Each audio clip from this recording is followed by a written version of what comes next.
Memory, 1736. Talbot Grimes' languished gaze peers out from under heavy eyelids. Orange candlelight blurs through a dense fog that descends upon him, tendrils snaking over his limbs. He thinks to pull away, but cannot. He tries to scream, but his voice is muffled. Fog seeps into his lungs. He relaxes, accepts it, invites it closer. The fog. The dark fog. He shakes his head as clarity returns to him. He's in his tent. A thin plume of fog, no, gray smoke, spirals from the pipe on the arm of his chair. Near his feet, a small bowl is broken, poppy seeds spilled over the ground. Morning already. He stumbles from his tent with cane in hand, takes a breath of cold Mongolian air, and stiffens his shoulders. Snow has nearly reached the base of the mountains in the distance. He stands in an expanse of dry, frost-covered grass, crunching underfoot. The tents nearby seem out of place. "Salbanu, Mr. Grimes. Your people wait." A small, prune-faced woman looks at him, nearly engulfed by her fur hat and hefty woolen coat. Her polite tone is forced in a way that crosses cultural barriers. "You're late, you opium-addled idiot," is what her voice truly reveals. She leads the way, a scant 100 yards, to what looks like a cellar door in the ground. Her help is unneeded, but she's been Talbot's guide during his foray into Mongolia, and she's willing to see it through to its end. She pulls open the door to reveal a dirt staircase descending into the earth. Talbot gives her a parting nod and steps inside. He works his way over uneven steps, planting his cane into each one. He enters something resembling a room, more a muddy hollow with lanterns placed on the ground. A mass of black fog swirls in place. It's not the first time Talbot's seen such a phenomenon, but it still chills his bones. Nearby, a figure sitting in the shadows rises. "About damn time, Talbot." Declan's words are carried by the stench of fermented milk. He moves forward, his pale face glowing like a ghost in the dim light. His rumpled shirt, pulled up at the sleeves, reveals scars over lean muscles. A washed-up mercenary, too drunk and violent to be anything but a problem. But Talbot personally selected him. Surviving a bleed site with body and sanity intact has given the chemist leverage within the company. His other recruit, Nigel, smiles eagerly. The gentle philosopher's slim frame moves with cheerful anticipation that is out of place in the underground hovel. He's already donned most of his protective suit. It is something akin to a diving uniform. Its helmet, a metallic globe with a glass portal at the front. Talbot has informed his companions that this mission into the fog is one of exploration. But there is another element he has left unsaid. He is observing the realm's reactions to what he calls biological signatures. The theory that a person emanates a unique energy, one that may act as a beacon for otherworldly predators. Declan and Nigel are the test subjects.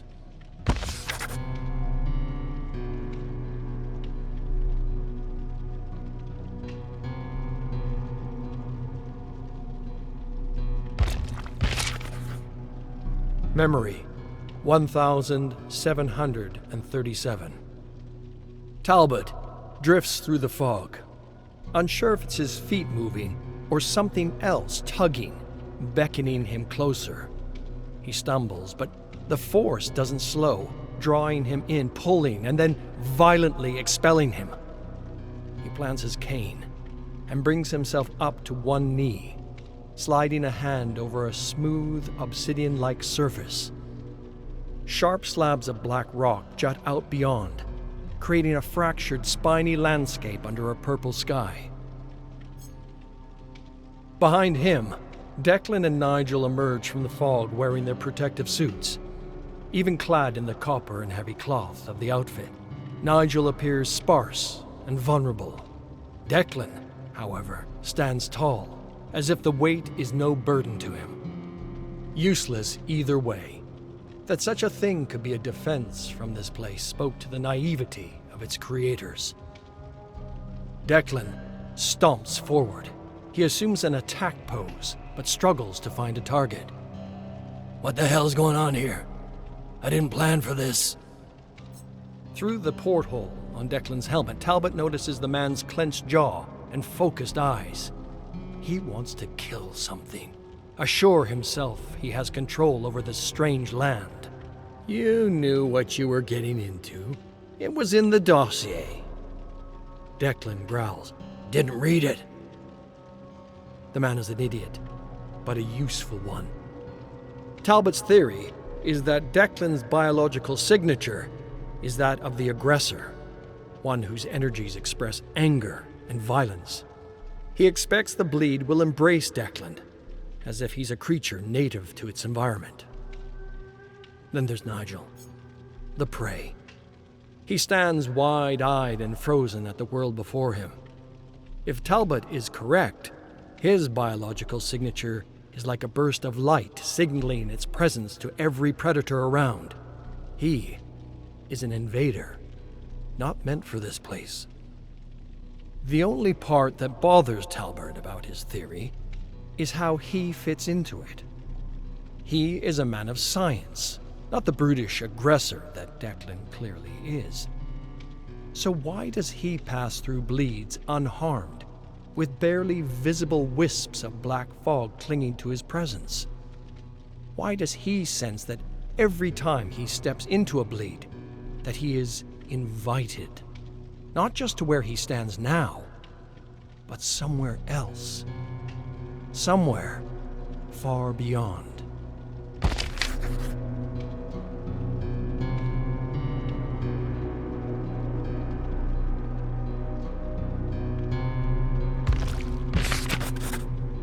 Memory, 1738.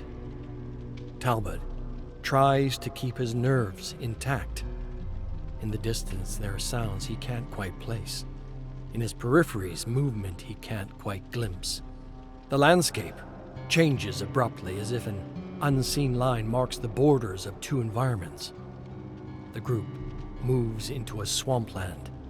Unnatural swirling clouds form above. Hanging from the twisted branches of a tree is a half-rotted corpse. Talbot thinks back to the dossier, Bramburn Mire. Recent expeditions describe it as a swampland littered with unusual metal structures and less than inviting inhabitants. Nigel stretches out his arms, as if welcoming an auditorium of guests. "Ah! Our minds are attempting to interpret the fog we pass through. In fact, we're still in it. Such a foreign element that we're imagining it in a way we can visually process. This is all an illusion." Declan flicks the corpse's loose jaw, chattering its teeth. "Even I know it's not an illusion, you fucking idiot." Talbot ignores them, setting his sights on an unusual metal carriage next to a shack. Before he can appraise it, the ground rumbles, tossing him to the ground. Pieces of earth are pulled into the sky as if gripped by an invisible hand.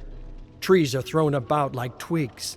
Metal twists upwards into a vortex. The group watches in shocked awe. Talbot waits for the ground beneath his feet to crumble, but remains firm. He allows himself to exhale in relief. The maps from these excursions have never matched up. I believe we've discovered why.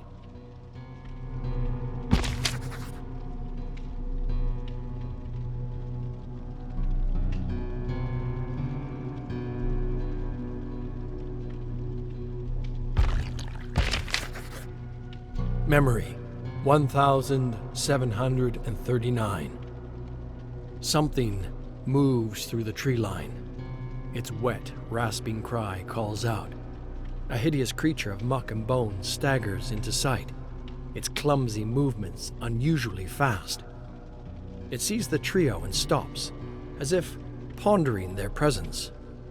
Declan leans forward, squares up, the imbeciles ready to charge into battle without so much as a second thought. Talbot lifts a hand. Slow. Do not provoke it. He motions the group back. With careful steps, they edge away from the creature, but it does not break its gaze. It seems almost content to leave them be, rattling strange sounds from its gullet until it screeches. A horde of muck creatures emerge from the trees. A moment of doubt flickers within Talbot. This is the moment to test the theory, or die. Run, boys, run! The trio take off, clunking through the swampland in their damn suits, each step made harder than it should be. With uneven limbs, the abominations gallop and stumble, a disaster of movement that somehow quickly clears the gap. They cry for blood. Talbot breathes through clenched teeth, chest heaving, begging for oxygen. Pain works its way through aching muscles. He risks a look back and stops. The entire horde ignores Talbot and Declan, focusing only on Nigel. A muck creature leaps at the philosopher, swiping a sharp claw through his Achilles tendon. The rest capitalize, gripping onto the man, gnawing and slashing through sprays of blood. Through the horror, Talbot sees evidence of his biosignature theory. The bleed attacks that which is prey. Nigel screams for help. His arms flail, swatting at monsters that are losing interest as he bleeds out. They leave him with some parting swipes and stumble back, sated, gurgling in delight. Nigel speaks, but the words emerge only as bubbles of blood from his lips. A scene of terror and sadness plays out on his face. He looks to Talbot, and without speaking, asks a question. Why? Talbot walks to Nigel, kneels at the man's side.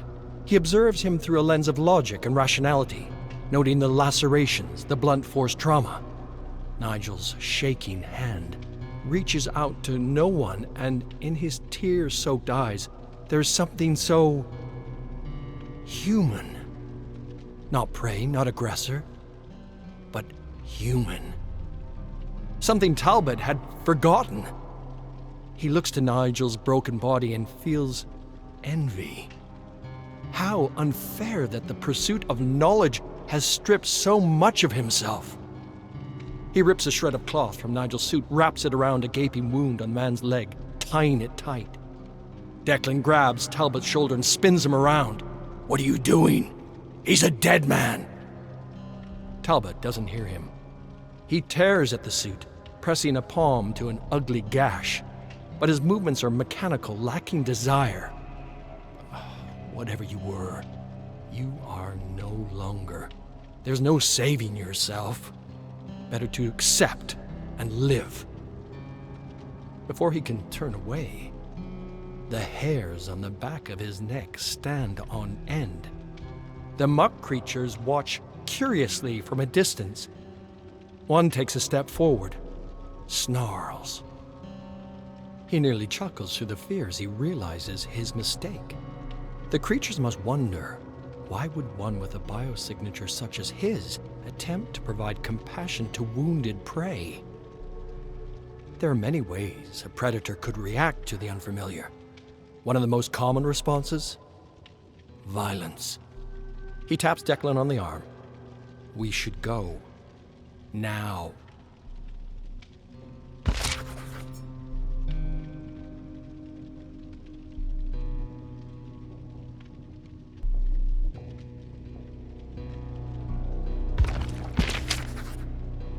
Memory, 1740. The two men step back, trying not to stir the creatures. It's too late. The horde follows, stalking slowly. Talbot notices it's only him their eyes turn to. They dare him to run. Dark thoughts flood Talbot's mind. He feels the agony to come, muscles ripped from their frame, jaws prodding into wounds and snapping bones. The animalistic desire to live clutches him tight, demanding action.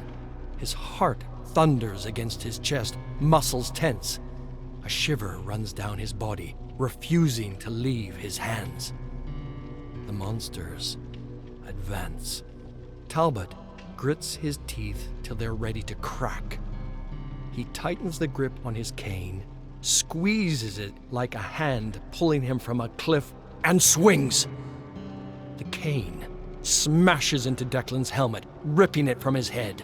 Before the big man can recover from the shock, Talbot swings again, planting the cane into Declan's skull with a sickening crunch. Declan falls to the ground, gasping for breath, fingers scraping through the mud. Talbot turns to the monsters and screams.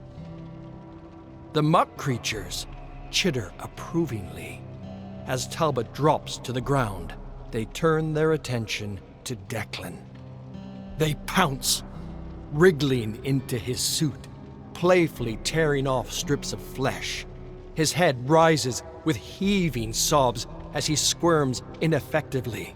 A creature slashes a sharp gouge through his cheek, burrows its head into his mouth. His body seizes in horror. Talbot tries to draw back, but cannot look away. Eyes fixated on blood, on body, on prey.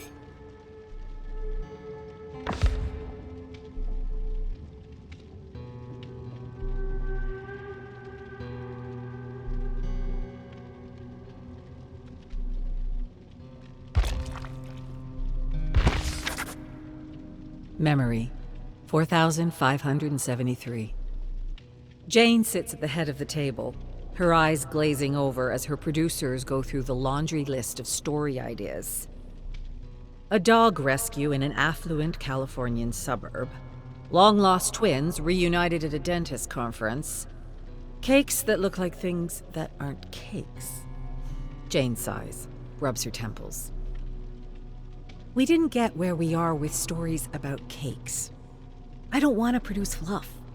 Do we have anything with some substance? Terrence, her senior producer, squints at his laptop screen.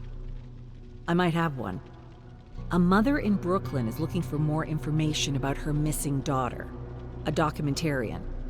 Went missing while interviewing her father's killer at a penitentiary up north. Story has everything. Loss, gang violence, racism. Jane winces at his blunt and reductive commentary, but leans forward. I'm listening. Well, the mother, she's been doing her own research. And she's saying some pretty out there stuff. She's been talking to guards there, and they're saying some stuff about cold spikes, prisoners going berserk since her disappearance. The kind of stuff I don't think we can air. Let's get her down here. We'll do the interview, focus on their relationship. I'll do what I can to keep her on track, and we can cut anything that gets too strange. Her executive producer looks up from his phone for the first time all meeting. I don't think so. The paranormal stuff isn't going to play well with the advertisers, not our demo. It's a compelling story, Charlie. It will play. Charlie shrugs. We're not live. I'll just have the editors cut anything that is too out there. Then we run the dog rescue story after the interview to bring it back to Earth.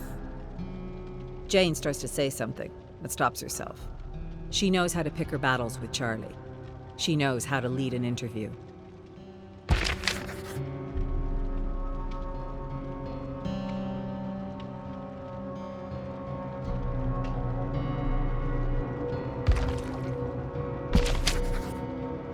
Memory, 4,574.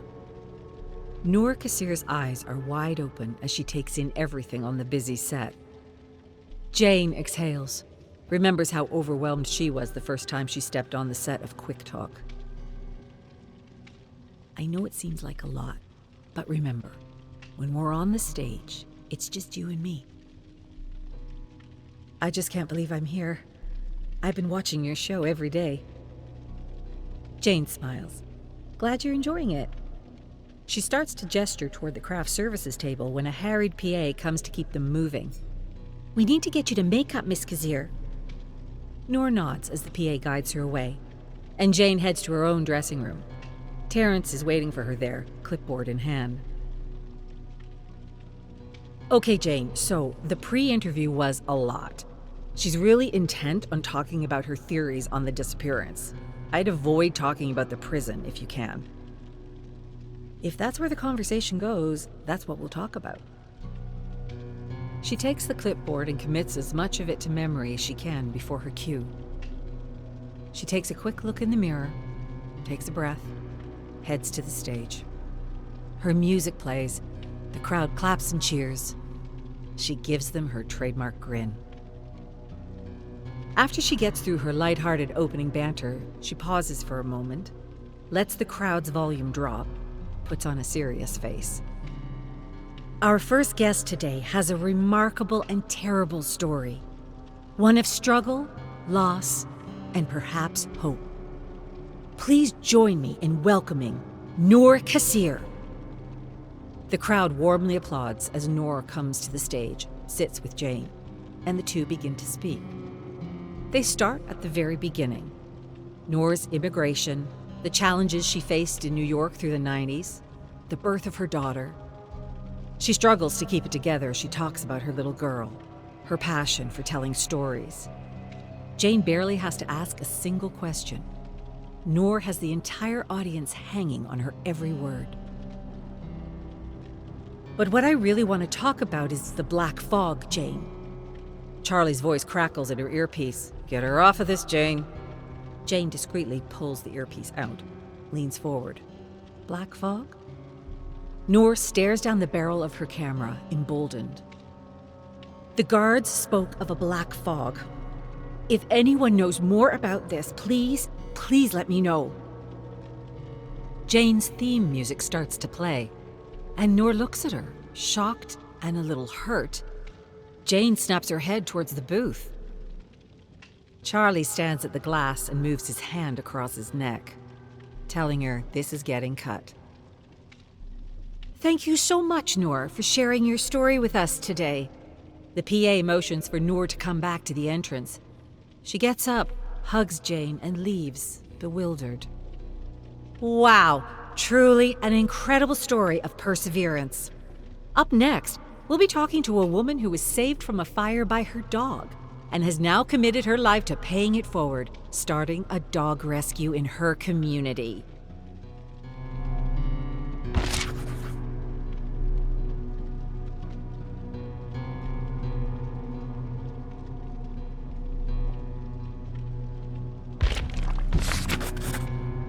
Memory, 4,575.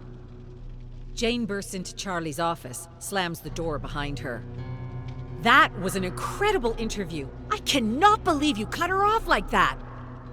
I'll call you back, Terrence. No! He can stay on. Put it on speaker. Charlie leans back in his chair, unfazed. It didn't make the cut for the episode, Jane. We got plenty of good stuff at the beginning. We ran that. Terrence's voice cuts in from the speaker. Thing is, the online production team didn't get the memo. The extended cut was posted on socials. All they're talking about is this black fog thing. Charlie clenches his jaw. I don't want this to be my show. This isn't some AM radio conspiracy nonsense. Jane stands up straight, looks Charlie dead in the eyes. This show got as far as it did talking about things that others are too afraid to talk about. You think Morning Today is talking about this stuff? You think Heather would even consider it? We are making something special here, Charlie. People are talking. The advertisers will come. We don't come back from this, Jane. They're gonna paint you with the wacko brush. The next thing you know, this is all people will want from us. Do we have anything lined up to bring us back from this? Terrence's voice pipes up again. Well, here's the thing. Aside from all the noise, we've gotten some pretty interesting calls on this one. Other people saying that they've lost friends, family members, and they're all mentioning this black fog. Charlie sneers. Okay, so what? You put strange stuff out there, you're gonna get strange callers. It's not just that. It's the outbursts of emotion, the fear, the drops in temperature. I've spoken to a few of these people, and their stories are exactly the same as Ms. Cassir's. We're not going down this rabbit hole, Terrence. Jane heads for the door. Send me the briefs, Terrence. I want to follow this one. And one more thing, Charlie. This isn't your show. It has my name on it. And we do this my way.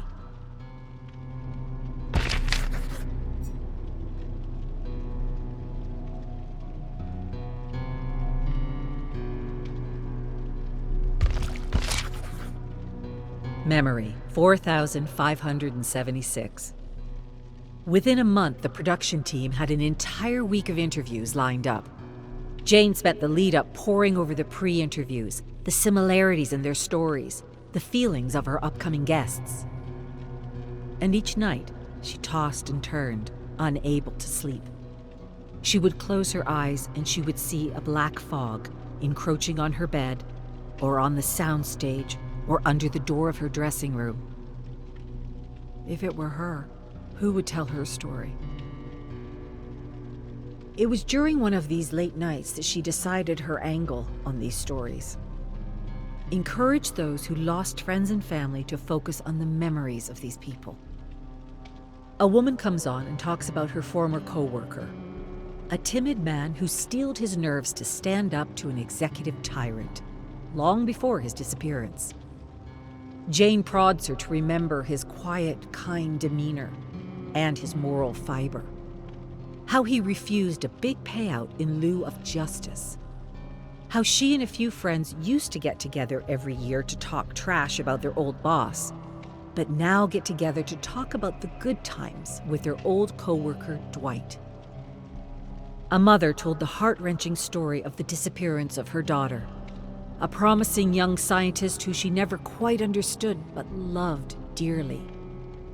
She spoke of the school her daughter went to and how, after her disappearance, her childhood school took her notebooks and built an introductory botany curriculum from the notes, inspiring dozens of children to explore and appreciate the natural sciences. A young man spoke of his mother, who committed her life to the city library. They spoke of her disappearance, and Jane did not shy away from the stranger parts of the story. How he went to the library every day after she disappeared, and the otherworldly fear he felt every time he went to the basement. But she gently guided him back to remembering his mother. How she encouraged neighborhood children to appreciate literature. How she helped struggling children learn to read and enjoy reading. How she treated the stacks like her garden. And how hundreds of young people from all over the city came to her funeral. A university student on exchange from Japan spoke of an English teacher he had before he moved to America. How the man had brought a love of language and of culture to the classroom every day and made learning English fun. How he and many of the students in that class excelled in later classes, moved to English-speaking countries, and found themselves thriving. The through line was always the same. Strange disappearances, unnatural events, black fog. And the broadcast cut none of it. But the social media feedback changed in tenor. No longer was it about the creepy sides of the story, but people eulogizing and remembering those important to them. The numbers came in at the end of the week, and for the first time, Jane's show is #1 in her time slot, and it isn't even close. Charlie sends flowers to her home. She sends them back. there's talk of awards. And it happened Jane's way. But still something eats at her. She cannot stop picturing that black fog around every corner. Terrence knocks at her dressing room door. She lets him in. Hiya, Jane. Just wanted a debrief on the stories we did this week. What's the network saying? I'm not really here to talk about that. Let Charlie deal with that stuff. I just wanted to thank you. Thank me? For what? Terrence sticks his hands in his pockets, shuffles awkwardly. I got into this business to do something real. To help tell people's real stories. And the past 20 years, working on the other shows the network had in this slot, it's been a never-ending parade of cats who say mama and fad diets. Working on your show has been different. This week especially. I'm really glad I'm working with you, Jane. Jane gets up from her chair, hugs Terrence. Thanks. I think I really needed to hear that right now.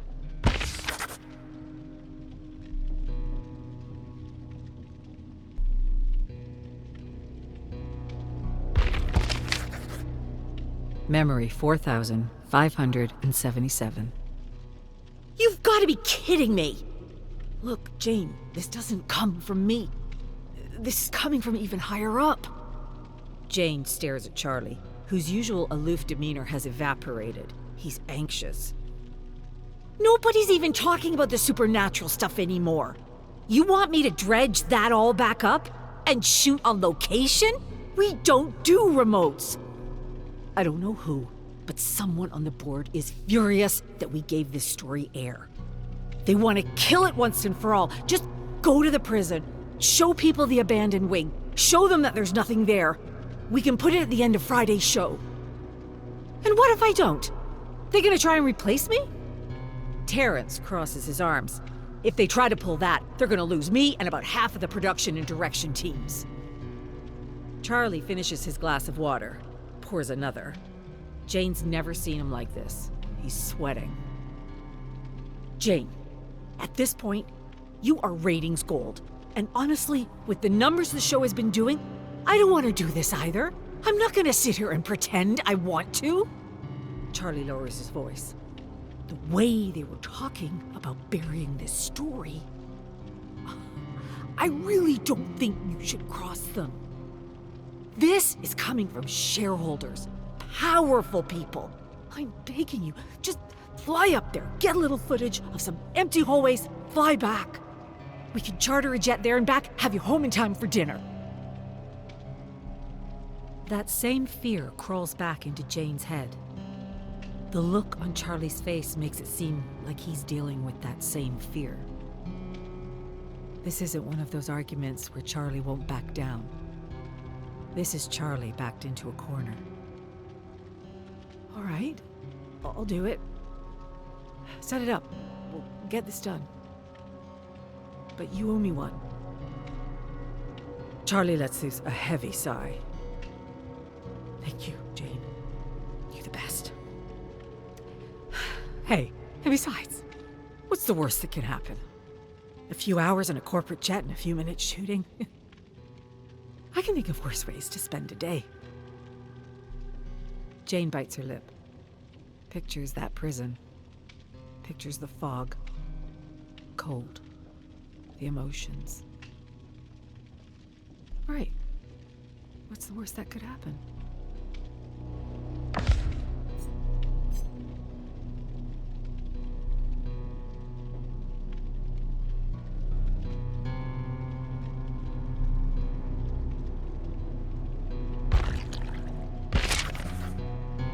The Boy and the Rabbits 1. Long ago and far away, two brothers traveled the land collecting folk legends and fairy tales. Wilhelm and Jacob Grimm were esteemed professors of literature who were always open to expanding their collection of stories. At least, Wilhelm was. Jacob, on the other hand, was quite content with their current collection. so that when they started hearing tales about a mysterious black fog, he argued against leaving the comfort of the university for what he was sure was just superstitious tavern talk. But Wilhelm was intrigued. Wilhelm wanted to know more about these mysterious creatures and people that appeared and disappeared in the fog. Why did this strange fog suddenly appear? How could it do the things village folk claimed it could do? Was it from another world, as some believed? Despite Jacob's protests to keep him safe, Wilhelm gathered his saddlebag, mounted his horse, and promised to return with more stories to add to their already impressive collection of cautionary tales. Jacob grumbled that Wilhelm would end up becoming a cautionary tale. He accused his little brother of trying to escape his academic responsibilities. Wilhelm argued it was the opposite. It was academic responsibility that compelled him. And when Wilhelm still wouldn't listen to reason, Jacob reminded him of their promise as children. Though they were very different, they had done everything together. Wilhelm had said, "We will not leave each other," and Jacob had said, "Never so long as we live." Wilhelm accused Jacob of being overdramatic, like a character in a fairy tale. They would always be close, and one little adventure wouldn't change that. Besides, he assured his older brother that a short separation would be good for the heart. He added that these stories from the fog had captured his curiosity, and that it wasn't a matter of want, but of need. He simply needed to know more. The tales seemed different, yet similar, and linked by a mysterious black fog. Wilhelm couldn't understand why Jacob didn't share his enthusiasm for what was possibly the very source of inspiration itself. "The source of tragedy," Jacob grumbled, accusing his brother of letting his imagination get the better of him. Wilhelm laughed and told his brother to quit worrying about him, and that he'd be back in less than a month with more stories for their collection. But a month passed, and Wilhelm didn't return. And when months turned into a year, Jacob grew weak and morose, with the thought of never seeing his younger brother again. Just when he was about to give up hope, an old man approached him outside his home with Wilhelm's horse and saddlebag. The old man explained that he had found the abandoned horse wandering aimlessly through the black forest. Jacob paid the old man a few gold coins for his troubles. Then, with great urgency, he pulled out the notebook and reviewed the tales Wilhelm had collected.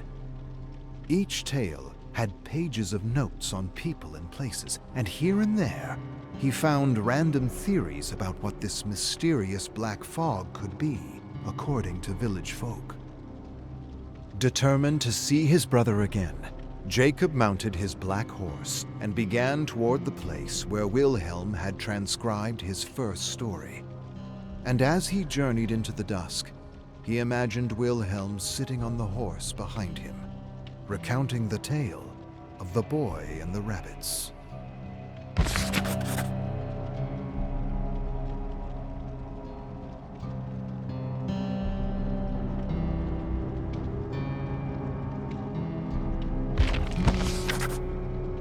The Boy and the Rabbits, 2.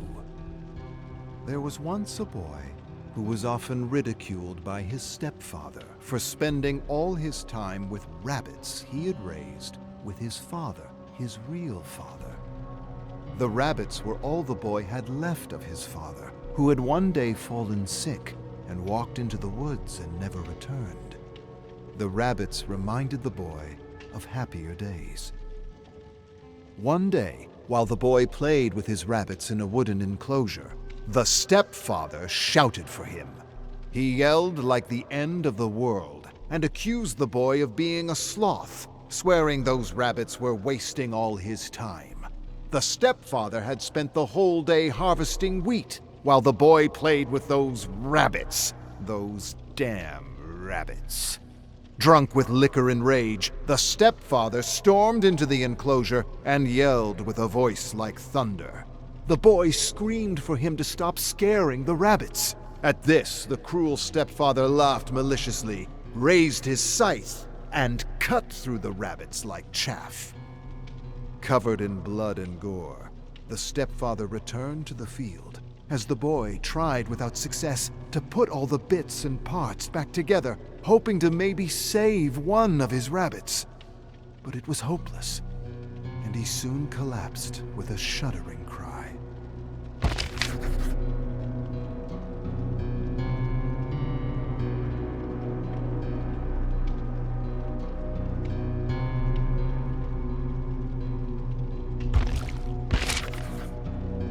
The Boy and the Rabbits, 3. In the midst of his grief, a strange, silky black fog seeped across the ground and into the enclosure, and the Evil One, looking like a gentle old man, entered, asking the boy what had happened.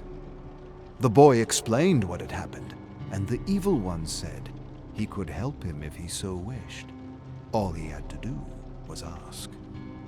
With trembling lips, the boy begged for his rabbits back, begged for justice, begged for his stepfather to get his just deserts. The Evil One grinned and handed him a small leather pouch. He told the boy to pile up all the rabbit lumps and spread the pouch's contents over the bloodiest parts. Then the Evil One walked out of the small enclosure, telling the boy he would never have to worry about losing his rabbits again. The boy then placed the parts in a pile and emptied the strange white powder over the bloodiest flesh and fur. Suddenly, shrieks sounded from the severed heads of the rabbits as hundreds of insects and worms emerged from the ground as if they had been summoned. The insects and worms moved through the mound of flesh and infused the pieces of rabbit with a kind of supernatural energy. Then the insects and worms disappeared beneath the fur and flesh, and the severed heads shrieked louder and louder. The boy staggered backward, clasping his ears with his hands, staring at the horror with mingled shock and disbelief.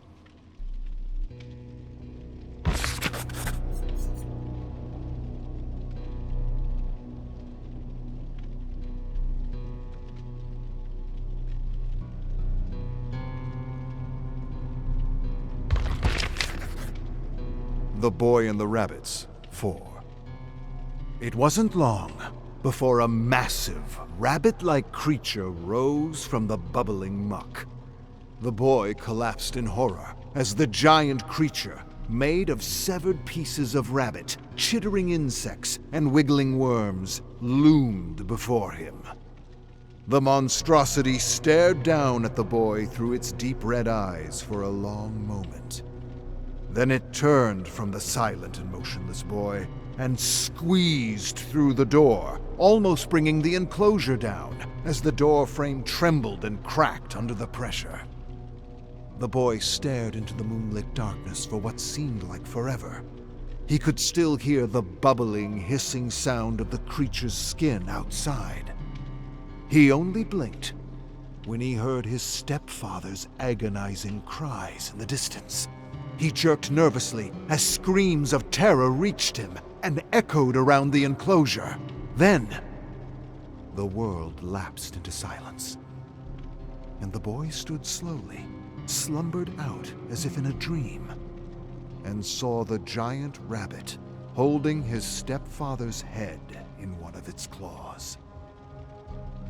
What happened next, no one really knows. Some say the creature killed the boy. Others say the boy and the creature went to live together in the forest. And still others say they walked into the black fog and were never seen again.